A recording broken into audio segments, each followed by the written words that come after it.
Hello guys! Hello Capricorn! Welcome dito sa ating channel, Kapalaran 888. Welcome!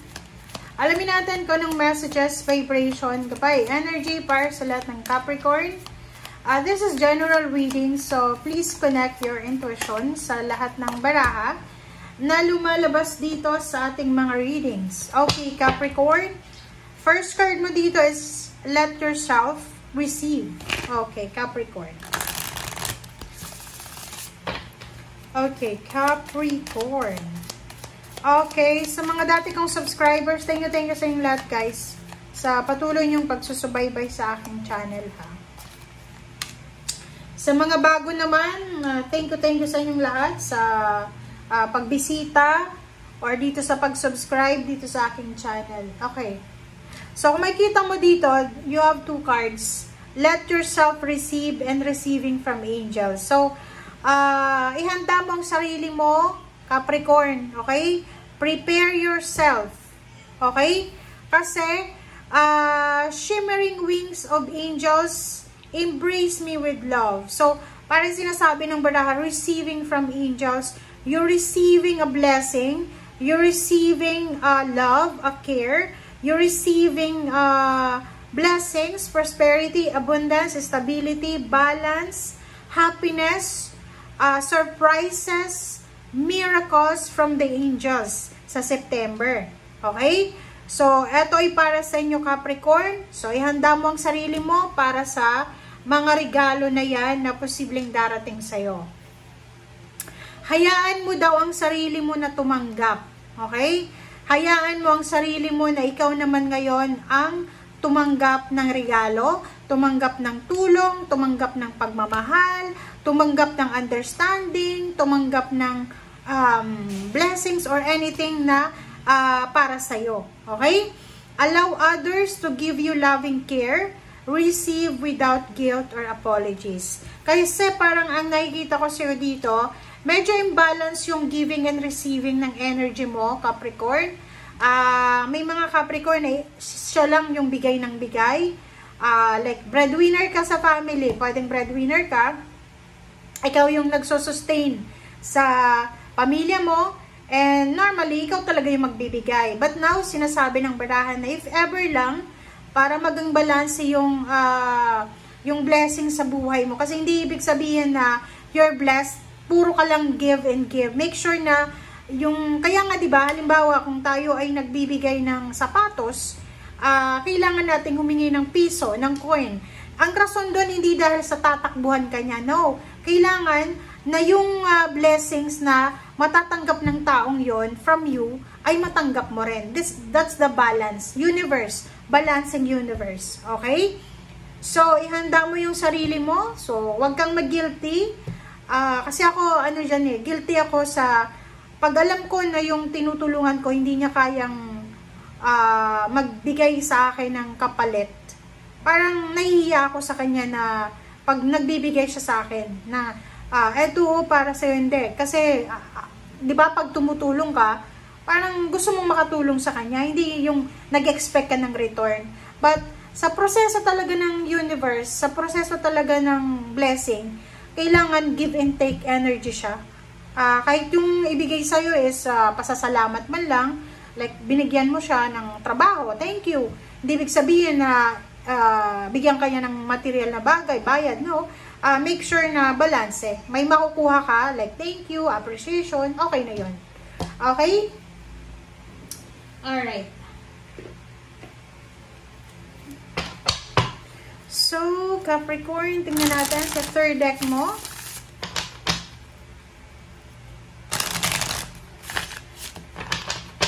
This is your third deck.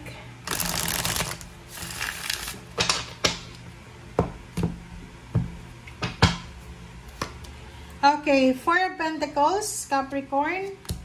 Wow, the Sun. Reverse na Five of Wands. Okay, tapos na yung mga away, gulo. Queen of Cups. Okay. So, ang sa ilalim mo dito is King of Pentacles. So, same with parang Taurus. Pwedeng nakaranas din yung mga Capricorn ng mga financial losses. Yung iba sa inyo dyan na maraming nahang na trabaho, nahang na negosyo, or nahang na financial resources or sources, ngayon ay posibleng matuloy na. Okay?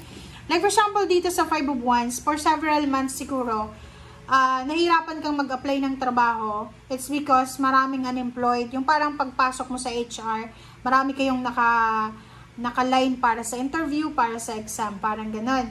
But now, starting this September, sinasabi ng barahan na yung competition, medyo magle-lessen siya. Mababawasan yung competition sa pag-a-apply ng trabaho. And at the same time, sa relationship, like, siguro for several months, like 5 months ago, pwedeng panay-away kayo ng asawa mo, ng boyfriend-girlfriend, ng kapamilya mo. And ngayon, posibleng mahanap na yung solusyon. Nandito yung Hermit, nandito yung Queen of Cups. Siguro yung mga away, gulo, competition, misunderstanding, miscommunication na yan, ay masettle na siya. Kasi yung Queen of Cups, katabi niya yung 5 of Wands na reverse. Ibig sabihin, yung halimbawa, yung nakaaway mo, posibleng magkausap kayo, and magkaroon kayo ng closure, mahanap nyo yung liwanag, mahanap nyo yung rason para magpatawad sa bawat isa, humingi ng tawad, i-accept yung tawad, parang ganon. So, dito sinasabi ng baraha na pwede din dito, like for example, may mga tao na nakasakit sa inyo na posibleng hihingi sa iyo ng tawad. So, allow others to give you love and care, or ask, for example, apology, forgiveness, ganyan, ganito. So, Queen of Cups, nakikita ko sa iyo na simula ngayong September, sobra-sobra kang magiging kalmado. You will kalma, relax, tranquil, and serene talaga. So, sinasabi ng bara sa iyo dito na may mga reconciliation, mayroong mga pag-uusap ng mga taong magkaaway, may mga, like maybe sa messenger. Pero alam mo sa messenger, kung ako sa inyo, hindi ako masyadong naniniwala sa messenger, lalo kung pag-aaway, oo, naniniwala ako kasi pwedeng mabilis makipag-away sa messenger by chat. Pero kung mag-ask ng forgiveness sa'yo by sending you message, hindi mo alam kung sincere siya, diba? So, much better na personal kayo na mag-usap para maayos yung mga bagay-bagay, mahanap, maliwanagan sa mga madidilim na kung ano man na nangyari sa nakaraan. Okay? And the Sun dito, plus 4 of Pentacles, sinasabi ng baraha na meron ditong Capricorn na sobra siyang magiging maligaya. Yung parang tatalon siya sa sobrang saya. It's because of, like may iba sa inyo na yun, pipirma ng kontrata para sa bagong trabaho, renewal of contract para sa trabaho, promotion, salary increase, bagong trabaho, bagong negosyo, bagong bahay, bagong sasakyan, or kung naman to na pagbabago na posibleng magaganap sa inyo, na posibleng makatulong sa inyo para makapag-ipon kayo ng pera. Kumbaga, may pagkakataon ka na you have chances na makapag-ipon ng pera. So, ibig sabihin, for several years, maybe 4 years ka na said yung bank account mo, nagtatrabaho pero walang maipon. But now, sinasabi ng baraha na this is a promise para sa'yo na simula ngayong September, unti-unti kang makakaipon ng pera. Unti-unti mong matutupad yung mga pangarap mo sa buhay mo. Okay? So, tingnan natin. This is the last deck. Last card tayo para sa lahat ng Capricorn.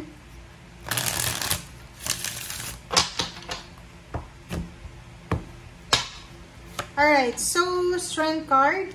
If you have physical health problems or may mga problema kayo sa relationship, may problema sa pamilya, posibleng magkaroon kayo ng maraming good news. So, ay handa mo talaga yung sarili mo kasi makakatanggap ka ng maraming balita, good news about relationship. So, going stronger yung mga relationship nyo. Mayroong bagong relationship na magsisimula. Mayroong relationship na magle-level up. Like for example, magpapakasal. And sinasabi ng barasa nyo dito na no more fears, no more worries, no more anxiety because you're moving up. Okay? 8 of Swords and the Emperor. Sinasabi ng baraha. There's a level up. There's an upgrade sa buhay mo. May mga sobrang taas ng posisyon na i-offer sa inyo. May, yun nga, salary increase, higher position. There's a travel. Pwedeng mangingibang bansa or lilipat ng bahay. basta maraming successful na mangyayari sa buhay mo ngayon. So, tanggapin mo itong regalo na to na bigay sa'yo ng iyong mga angels, guides, and the heaven. Okay? Thank you guys. Bye!